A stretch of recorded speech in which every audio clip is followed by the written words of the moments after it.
प्यारे विद्यार्थियों, स्वामी Keshavananda online class में आपका पुनः स्वागत है। जैसा कि हमने समास का टॉपिक में केवल समास कंप्लीट कर लिया था, अव्ययी भाव समास भी कंप्लीट कर लिया था। हम चल रहे थे तत्पुरुष समास पे, और तत्पुरुष समास के भी दो प्रकार बताए थे, एक व्यधिकरण तत्पुरुष और दूसरा समानाधिकरण तत्पुरुष, जिसमें से हमने व्यधिकरण तत्पुरुष समास का भी पूर्ण रूप से अध्ययन कर लिया था। हमने बताया व्यधिकरण तत्पुरुष समास में विभक्तियों के आधार पर 6 प्रकार होते हैं। द्वितीय तत्पुरुष समास, तृतीय तत्पुरुष समास, चतुर्थी तत्पुरुष समास, पंचमी तत्पुरुष समास, षष्ठी तत्पुरुष समास और सप्तमी तत्पुरुष समास। तो विद्यार्थियों, आज हम तत्पुरुष समास का ही दूसरा प्रकार है समानाधिकरण तत्पुरुष समास, जिसे हम किस नाम से जानते हैं? कर्मधारय समास के नाम से जानते हैं। देखो, हमने तत्पुरुष समास लिखा। तत्पुरुष समास का दूसरा प्रकार है समानाधिकरण तत्पुरुष समास, जिसे हम कहते हैं कर्मधारय समास। कर्मधारय समास ही होता है जिसे हम समानाधिकरण तत्पुरुष समास कह दो या कर्मधारय समास कह दो, दोनों ही एक बातें हैं। हमने समानाधिकरण तत्पुरुष समास में हमने आपको बताया कि जिस समास में समान विभक्तियों का प्रयोग किया जाए वो समानाधिकरण होता है। जिस समास में अलग अलग विभक्तियों का प्रयोग किया जाए वो व्यधिकरण तत्पुरुष समास होता है। बताया था समानाधिकरण तत्पुरुष समास में समान विभक्तियों का प्रयोग किया जाता है, जिसे हम कर्मधारय समास कहते हैं। और कर्मधारय समास, ये कहने का मतलब ये है कि आज आप कर्मधारय समास पढ़ रहे हो। कौन सा समास? कर्मधारय समास। कर्मधारय समास की परिभाषा मैंने आपको बताई, जिस समास का पूर्व पद विशेषण और उत्तर पद विशेष्य हो वह कर्मधारय समास होता है। देखिए परिभाषा क्या है? जिस समास का पूर्व पद विशेषण तथा उत्तर पद विशेष्य हो वह कर्मधारय समास होता है।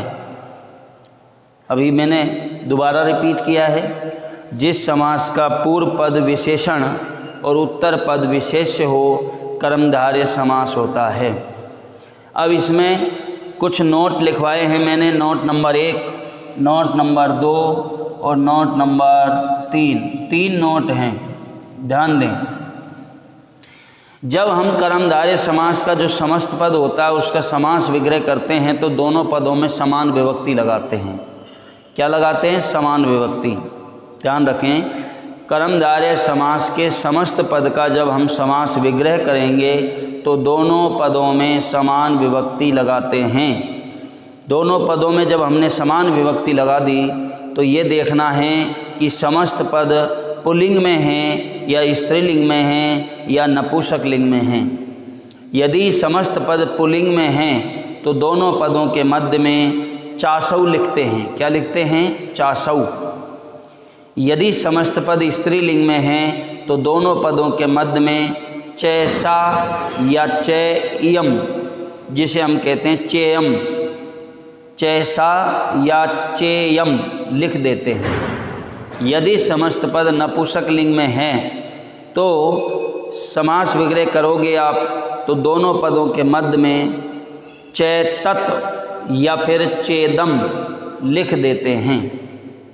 ध्यान दें, ये तीनों नोट मैंने लिखवा रखे हैं। और क्या लिखवा रखे हैं? यदि कर्मधारय समास का समस्त पद पुल्लिंग में है तो देखो, यदि कर्मधारय समास का समस्त पद पुल्लिंग में है तो समास विग्रह करने पर दोनों पदों में समान विभक्ति लगाकर, मैंने आपको कहा दोनों पदों में कैसी विभक्ति लगेगी? समान विभक्ति लगेगी। ठीक है, दोनों पदों में समान विभक्ति लगाकर मध्य में का मतलब क्या है? बीच में, और बीच यानी दोनों पदों के बीच में मध्य में चासौ लिख देते हैं। ये चासौ कब लिखेंगे? जब समस्त पद पुल्लिंग में होगा। कौन से लिंग में? पुल्लिंग में। तो दोनों पदों में समान विभक्ति लगाएंगे और मध्य में चासौ लिख देते हैं। अब नोट नंबर 2, यदि कर्मधारय समास का समस्त पद, ध्यान दें, स्त्रीलिंग में है, यदि कर्मधारय समास का समस्त पद स्त्रीलिंग में है तो समास विग्रह करने पर दोनों पदों में समान विभक्ति लगा करके मध्य में च सा या चेयम, देखो मध्य में च सा या चेयम, इन दोनों में से या तो चैसा लिखिए या चेयम लिख देते हैं, कोई एक लिखना है, या तो चैसा या चेयम। नोट नंबर 3 है, यदि कर्मधारय समास का समस्त पद नपुंसक लिंग में है। कौन से लिंग में? नपुंसक लिंग में है तो समास विग्रह करने पर दोनों पदों में समान विभक्ति लगाकर मध्य में चैतत या चेदम, चै इदम है, ये संधि हो गई यहाँ पे गुण संधि, चै धन इदम करेंगे तो चेदम हो जाएगा। यहाँ पे चै धन इयम है, चै धन इयम, यहाँ भी गुण संधि हुई है, चेयम बना। तो या तो समस्त पद नपुंसक लिंग में है तो आप मध्य में क्या लिखोगे? चैतत या चेदम। ठीक है, तीनों नोट मैंने आपको करवा दिए। कर्मधारय समास का समस्त पद यदि पुल्लिंग में है तो दोनों पदों में समान विभक्ति लगा दोगे और मध्य में क्या लिख दोगे? चासौ। यदि कर्मधारय समास का समस्त पद स्त्रीलिंग में है तो दोनों पदों में समान विभक्ति लगा दोगे और मध्य में क्या लिख दोगे? चैसा। चैसा नहीं लिखते हो तो चेयम। यदि कर्मधारय समास का समस्त पद नपुंसक लिंग में है तो दोनों पदों में समान विभक्ति लगाएंगे, आप का समास विग्रह करेंगे तो दोनों पदों में समान विभक्ति लगा करके मध्य में चैतत, या तो चैतत लिखो या फिर चेदम लिख देते हैं। क्लियर? अब देखो, सबसे पहले पहचानना है समस्त पद पुल्लिंग में है कि स्त्रीलिंग में है कि नपुंसक लिंग में। अब उदाहरण आपके सामने है, देखिए। जैसे सुंदर नर है, ध्यान दें, पहले पुल्लिंग वाले कर लेते हैं। ये पुल्लिंग वाले हैं, सुंदर नर है, आदर्श विद्यालय है, कृष्ण सर्प है, कृष्ण केशः, वीर पुरुष है, एक पुरुष है, परम पुरुष है, महापुरुष है और उन्नत वृक्ष है, ये भी है आपका। सुंदर बालक है, ये भी पुल्लिंग में है। और महर्षि, ये भी पुल्लिंग में है। महात्मा, ये भी पुल्लिंग में है। महाराज है, ये भी पुल्लिंग में है। जो निर्मल गुणहा, ये भी पुल्लिंग में है। जो पुल्लिंग हैं उन पर मैंने निशान लगाए हैं। सुंदर नर है, आदर्श विद्यालय है, कृष्ण सर्प है, वीर पुरुष है, कृष्ण केशः, एक पुरुष है, परम पुरुष है और महापुरुष है। जिन पर निशान लगाए हैं मैंने, चिन्ह लगाए हैं, वो पुल्लिंग में हैं। देखो, नर पुल्लिंग में आता है, विद्यालय पुल्लिंग में आता है, सर्प केश पुरुष पुल्लिंग में है, वृक्ष पुल्लिंग में आता है, बालक पुल्लिंग में है, गुणः गुण शब्द है पुल्लिंग में आता है, ऋषि पुल्लिंग में है, आत्मा पुल्लिंग में है और राजन या राजा पुल्लिंग में होता है। तो अंतिम जो पद होता है उसी से लिंग पता लगा लेंगे हम, कौन सा लिंग है। तो अंतिम पद क्या है? नर है। पुल्लिंग है क्या नहीं है? है। तो ये समस्त पद कौन से लिंग में है? पुल्लिंग में। तो देखो, दोनों पदों में समान विभक्ति लगाओ। ये लीजिए भाई, सुंदर, एक पद तो है आपके पास सुंदर और एक पद है नर है। नर में क्या लग रहा है? विसर्ग। ये प्रथमा विभक्ति एक वचन है तो इसको भी पुल्लिंग बनाइए। ये पुल्लिंग है तो ये भी पुल्लिंग, इसको भी पुल्लिंग बनाइए। और प्रथमा विभक्ति का एक वचन, ये प्रथमा का एक वचन है तो इसको भी प्रथमा का एक वचन बनाओ। सुंदर है, हो गया। और दोनों पदों के मध्य में क्या लिख देंगे? चासौ। क्या लिख देंगे? चासौ। क्लियर? देख लो आप, हो गया समास विग्रह। यदि पुल्लिंग है समस्त पद, दोनों पदों के मध्य में क्या लिखेंगे? चासौ। आदर्श विद्यालय, देखो एक शब्द तो है आपके पास आदर्श, पूर्व पद है ये, और दूसरा पद है विद्यालय। ध्यान दें, अब विशेषण और विशेष से कैसे पहचानते हो आप? विशेषण, अभी तो आपने यही नहीं समझा कि विशेषण कहते किसे हैं और उदाहरण पे चल दिया आप। तो विशेषण होती है विशेषता। विशेषण जो होता है वो विशेषता होती है और जिसकी विशेषता होती है वो होता है विशेष। सुंदर नर है, नर का मतलब मनुष्य, मनुष्य की विशेषता बताई, कैसा है? सुंदर है। तो ये तो हो गया विशेषण और ये हो गया विशेष। तो यही परिभाषा बताई मैंने आपको। कर्मधारय समास का पूर्व पद विशेषण और उत्तर पद विशेष्य होता है। विद्यालय कैसा है? आदर्श। ये विशेषण है, ये विशेष। सर्प कैसा है? कृष्ण। कृष्ण का मतलब होता है काला। केश, केश यानी बाल, बाल भी कैसे है? काले। पुरुष कैसा है? वीर। पुरुष कैसा है? एक। एक का मतलब अकेला। पुरुष कैसा है? श्रेष्ठ। परम का मतलब होता है श्रेष्ठ। पुरुष कैसा है? महान। वृक्ष कैसा है? उन्नत। उन्नत का मतलब होता है ऊंचा। बालक कैसा है? सुंदर। ऋषि कैसा है? महान। आत्मा कैसी है? महान। राजा कैसा है? महान। तो ये इस तरह से आपको विशेषण पहचानने। तो पूर्व पद होगा विशेषण और उत्तर पद होगा विशेष। जो विशेषता होती है वही विशेषण होता है, और किसकी विशेषता है वो विशेष होता है। ठीक है। अब देखो, ये पुल्लिंग है, ये भी पुल्लिंग करो इसको भी, और प्रथमा का एक वचन है तो इसको भी प्रथमा का। विद्यालय में विसर्ग है, इसको भी विद्यालय में विसर्ग लगा दो, हो गया ना। और मध्य में क्या लिख देंगे? 400। ठीक है। कृष्ण सर्प है, एक शब्द है आपके पास कृष्ण, दूसरा शब्द है आपके पास सर्प है। सर्प पुल्लिंग है, प्रथमा का एक वचन है, इसको भी पुल्लिंग में बदल दो, प्रथमा का एक वचन कर दो। कृष्ण है, दोनों पदों के मध्य में क्या लिख देंगे? 400। ठीक है। कृष्ण केशः, एक शब्द तो है आपका कृष्ण और दूसरा है केशः। अब केशः प्रथमा विभक्ति का पुल्लिंग तो है, लेकिन प्रथमा विभक्ति का बहुवचन है, तो इसको भी पुल्लिंग बनाइए आप। और प्रथमा का बहुवचन, प्रथमा का बहुवचन कीजिए। राम की तरह चलेंगे, राम है रामो रामः, कृष्ण है कृष्णो कृष्णः। अब दोनों पदों के मध्य में 400 नहीं लिखोगे आप, 400 नहीं लिखोगे। क्या लिखोगे? चैते, चैते। ये चैते, चै तो हमने लिखा, असौ की जगह क्या लिख दिया? ते। क्यों लिखा? क्योंकि सै तौ ते, सै तौ ते तो बहुवचन नहीं है, इसलिए बहुवचन। यदि द्विवचन होता तो तौ आता। क्या आता? तौ। ये ध्यान रखना। ये एक वचन है ऊपर वाले उदाहरण, तो इसलिए इनके साथ मध्य में 400 आया। ये बहुवचन है तो चैते लगाओगे आप। ठीक है। वीर पुरुष है, एक शब्द तो है आपका वीर, तो विशेषण हो गया। पुरुष क्या हो गया? विशेष्य। वीर है, पुरुष है। देखो, प्रथमा का एक वचन, प्रथमा का एक वचन, मध्य में क्या लिख देंगे? 400। ठीक है।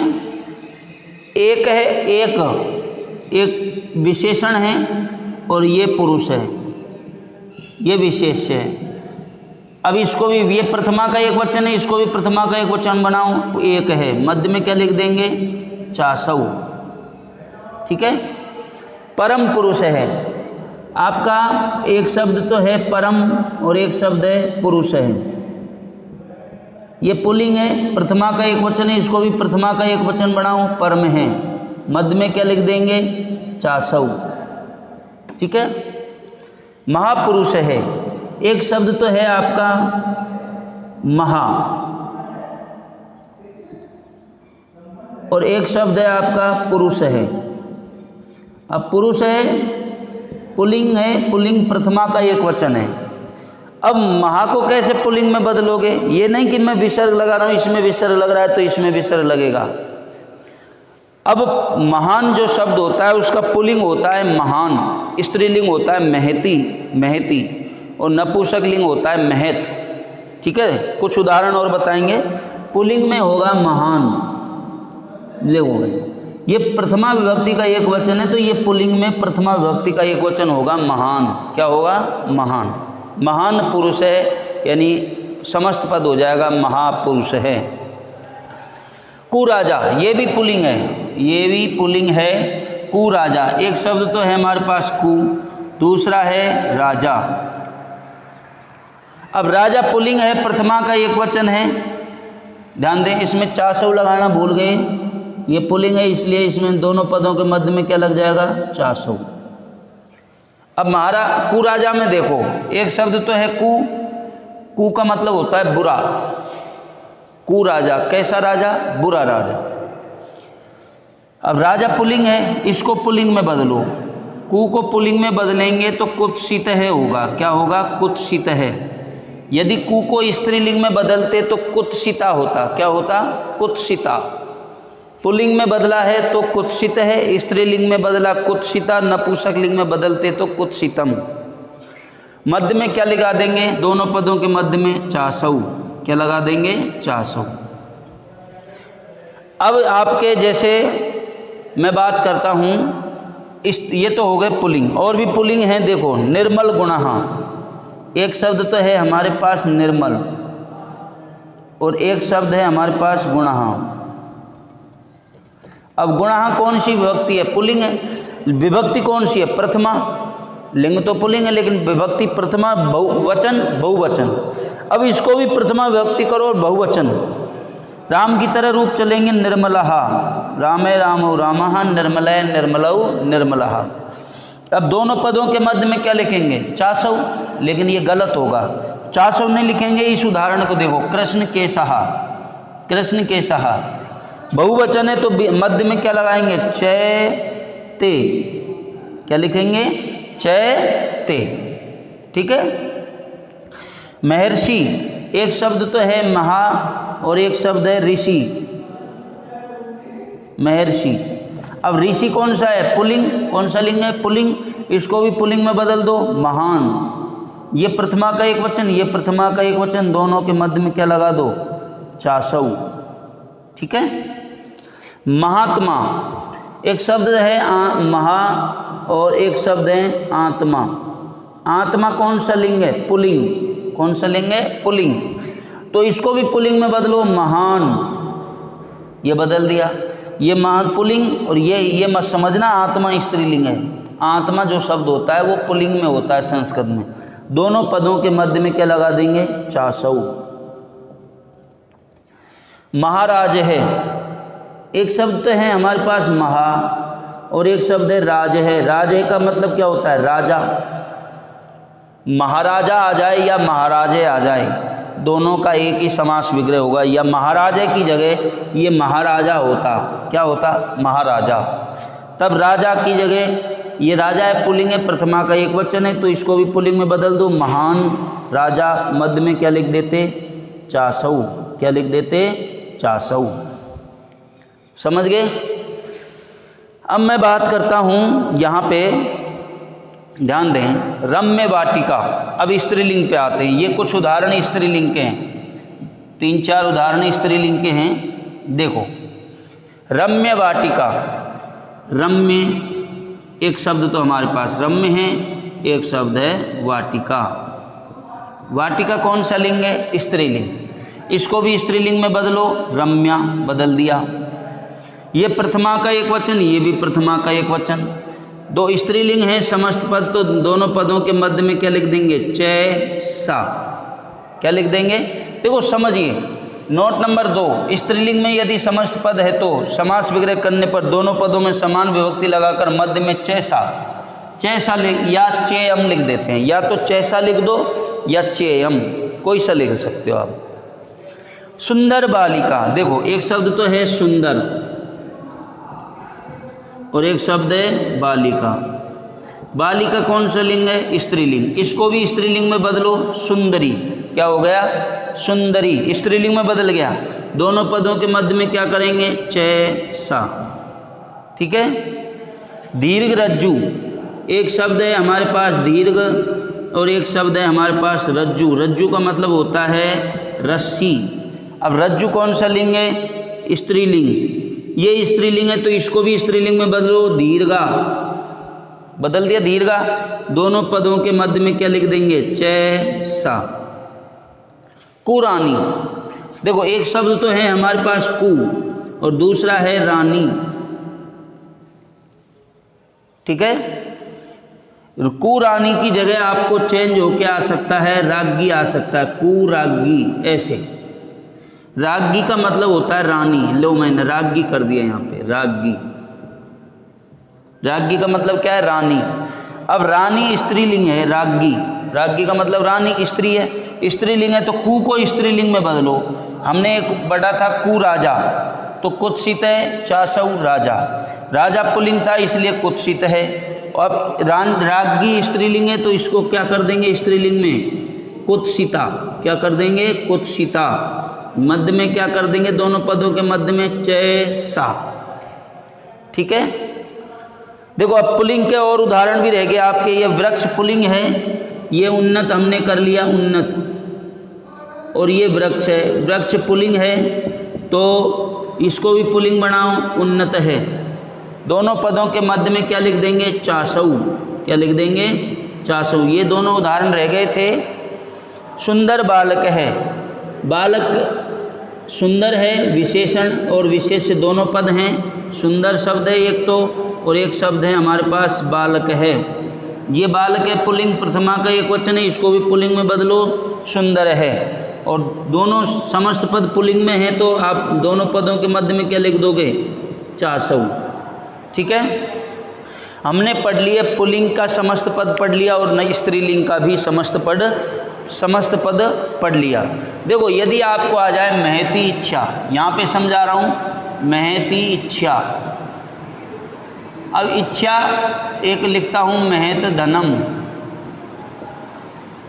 इनका समास विग्रह दोनों का करेंगे। इच्छा कौन सा लिंग है, इच्छा है आपका स्त्रीलिंग। देखो एक शब्द तो है आपके पास महान और एक शब्द है इच्छा। लो भाई हमने इच्छा कर दिया, ठीक है। अब महान ये इच्छा स्त्रीलिंग है, इसको स्त्रीलिंग में बदलेंगे तो क्या होगा महती, क्या होगा महती। और इच्छा दोनों स्त्रीलिंग है, ये स्त्रीलिंग ये भी स्त्रीलिंग, प्रथमा का एक वचन प्रथमा का एक वचन। अब स्त्रीलिंग समस्त पद है तो समास विग्रह करने पर दोनों पदों के मध्य में क्या लिखते हैं चय सा, क्या लिखते हैं चय सा लिखते हैं। यही बात बताई थी मैंने आपको। अब यदि ये नपुंसक लिंग है, देखो मह इसका क्या होगा, देखो महान शब्द बताया मैंने आपको। वैसे शब्द तो महत होता है, महत ये शब्द होता है। महत शब्द का पुल्लिंग होता है महान, स्त्रीलिंग होता है महती और नपुंसक लिंग होता है महत, जो मैंने बोर्ड पे लिख रखा है। अब धनम जो शब्द है आपका धनम, ये नपुंसक लिंग है। ये नपुंसक लिंग एक वचन, महत नपुंसक लिंग एक वचन, दोनों सेम हो गए। प्रथमा का एक वचन, ये भी प्रथमा का एक वचन। समस्त पद नपुंसक लिंग में है। कौन से लिंग में, नपुंसक लिंग में। तो दोनों पदों के मध्य में क्या लिख देंगे चैतत, क्या लिख देंगे चैतत। अब ये चैतत क्यों लिखा, क्योंकि समस्त पद कौन से लिंग में है, नपुंसक लिंग में। नोट नंबर 3 पढ़ो। यदि कर्मधारय समास का समस्त पद नपुंसक लिंग में है तो समास विग्रह करने पर दोनों पदों में समान विभक्ति लगा करके मध्य में चैतत लिख देते हैं। क्या लिख देते हैं चैतत। चैतत नहीं लिखो तो चेदम लिख दो, क्या लिख दो चेदम, ठीक है। अब नपुंसक लिंग के उदाहरण हो गए, रह गए आपके। देखो पीत, पीत मन होता है पीला, अंबर मन होता है वस्त्र। एक शब्द तो है पीत, एक शब्द है हमारे पास अंबरम, क्या है अंबरम। अब ये अंबरम नपुंसक लिंग है, इसको भी नपुंसक लिंग में बदलो पीतम, और मध्य में क्या कर देंगे चैतत। ये लो भाई, ये समास विग्रह हो गया।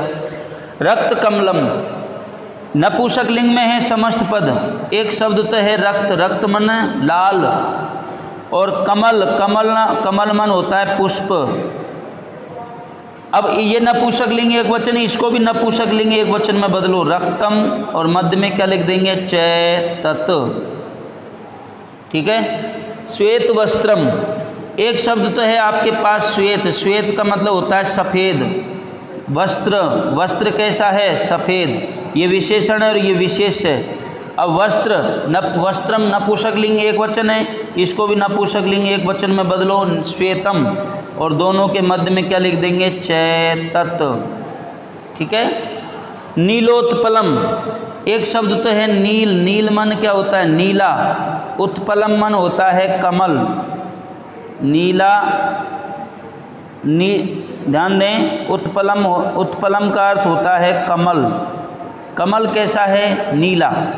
तो ये नपुंसक लिंग एक वचन है, इसको भी नपुंसक लिंग एक वचन में बदलो नीलम, और दोनों पदों के मध्य में क्या लिख देंगे, चे तत्। क्या लिख देंगे, चे तत्। ध्यान दो, ये मैंने कुछ उदाहरण करवाए हैं, ध्यान दें। जैसे समस्त पद यदि नपुंसकलिंग में, ध्यान दें, कर्मधारय समास का समस्त पद पुल्लिंग में है तो दोनों पदों में समान विभक्ति लगाओगे और दोनों पदों के मध्य में चासव लिख देते हैं। यदि स्त्रीलिंग में है, यदि कर्मधारय समास का समस्त पद स्त्रीलिंग में है तो दोनों पदों में समान विभक्ति लगाओगे और दोनों पदों के मध्य में क्या लिख देंगे, चैसा या चेयम। और यदि कर्मधारय समास का समस्त पद नपुंसकलिंग में है तो दोनों पदों में समान विभक्ति लगाओगे और दोनों पदों के मध्य में क्या लिख देंगे, चे तत् या चेदम। ठीक है, ये सारी चीज़ें मैंने बताई आपको और उदाहरण भी बताए। जैसे सुंदर न रहे, सुंदर है, चासव न रहे। आदर्श विद्यालय का आदर्श है, चासव विद्यालय है। कृष्ण सर्प का होगा, कृष्ण है, चासव सर्प है। कृष्ण केसा का होगा, कृष्णः चैते केशः। वीर पुरुष का वीर है, चासव पुरुष है। एक पुरुष का होगा, एक है, चासव पुरुष है। परम पुरुष का होगा, परम है, चासव पुरुष है। महापुरुष का होगा, महान, चासव पुरुष है। कुराजा का होगा, कुत्सित है, चासव राजा। रम्य वाटिका होगा रम्य वाटिका का होगा समास विग्रह, रम्या चैसा वाटिका। सुंदर बालिका का होगा, सुंदरी चैसा बालिका। दीर्घ रज्जु का होगा, दीर्घा चैसा रज्जु। कुराग्गी, कुत्सिता चैसा राज्ञी। उन्नत वृक्ष का होगा, उन्नत है, चासव वृक्ष है। सुंदर बालक का होगा, सुंदर है, चासव बालक है। पीताम्बरम, पीतम चे तत् अम्बरम। रक्त कमलम का होगा, रक्तम चे तत् कमलम। श्वेत वस्त्रम का होगा, श्वेतम चे तत् वस्त्रम। नीलोत्पलम का होगा, नीलम चे तत् उत्पलम। निर्मल गुणाः का होगा, निर्मलः चैते गुणाः। महर्षि का होगा, महान, चासव ऋषि। महात्मा का होगा, महान, चासव आत्मा। महाराजा का होगा, या महाराजा आ जाए या महाराजे, उनका दोनों का समान समास विग्रह यही होगा जो मैंने लिख रखा है, महान, चासव राजा। और दो उदाहरण और हैं, महती इच्छा, महती च सा इच्छा। और महत धनम का होगा, महत च तत् धनम। तो विद्यार्थियों, आज के लिए इतना ही, बाकी पढ़ेंगे हम नेक्स्ट वीडियो में।